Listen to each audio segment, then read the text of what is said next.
parole aux associations.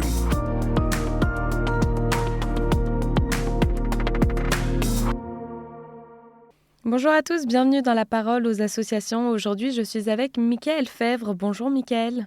Bonjour.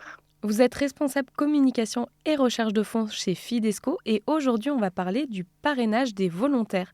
Alors, ma première question, c'est comment les missions de volontaires sont-elles financées ? Alors je vous partage d'abord un chiffre repère. On estime le coût d'un volontaire sur le terrain à environ 20 000 € par an. Ces 20 000 € correspondent à la formation, aux billets d'avion, aux indemnités mensuelles des volontaires, à leur logement, à leur accompagnement sur le terrain, au soutien administratif et au suivi, mais aussi bien sûr aux assurances, aux cotisations sociales et à la couverture santé de nos des volontaires. Et en fait, ce sont essentiellement les dons, liés à la générosité des donateurs qui permettent de supporter ces coûts, puisque 75 de nos ressources sont issues de dons de particuliers ou d'entreprises, les 15 restants étant issus de subventions publiques. Alors justement, comment se répartissent ces dons ? Alors sur ces 75 plus de 50 proviennent du parrainage. Le reste correspondant à des dons d'entreprises et de particuliers qui choisissent de soutenir la mission au sens large, sans parrainer un volontaire sur le terrain.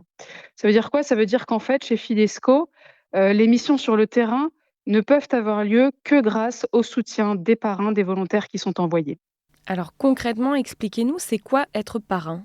Alors, être parrain, c'est soutenir financièrement un volontaire ou un couple de volontaires, mais aussi, le soutenir par la pensée et par la prière. Ce point est très important, sur le terrain pour l'avoir vécu, moi-même quand je suis partie en mission au Cameroun en 2022 en famille.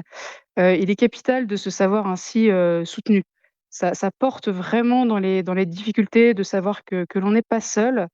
De la même manière d'ailleurs que ça porte dans la difficulté de recevoir du saucisson, de la crème de marron ou du fromage sous vide par la poste. En contrepartie de son parrainage, le parrain reçoit tous les 3 mois, par voie postale, le rapport de mission du volontaire ou du couple de volontaires qu'il parraine. Dans ce rapport de mission, le volontaire partage, son quotidien sur le terrain, ses découvertes, mais aussi, le déroulement de sa mission professionnelle et puis son cheminement, humain et spirituel parce que, la mission c'est vraiment une aventure qui transforme. Ce qui est beau, c'est que si la majorité des parrains sont des proches, des connaissances des volontaires, certains ne font absolument pas partie de leur cercle, proche ou moins proche et c'est aussi la beauté de cette démarche de parrainage qui permet à des inconnus d'être portés par la mission des volontaires et vice versa. Est-ce qu'un volontaire peut quand même partir s'il n'a pas de parrain ? Alors oui, en fait, même si on lui demande de rentrer dans cette démarche de parrainage en communiquant sur son départ en mission, parce que au delà de l'aspect financier, c'est aussi là que commence, le témoignage missionnaire, un volontaire peut partir sans parrain. En fait, quand un donateur choisit de parrainer un volontaire, son don sert au fonctionnement de toutes les missions en cours. Ce qui nous permet justement de ne pas, conditionner le départ de nos volontaires, à des résultats de collecte.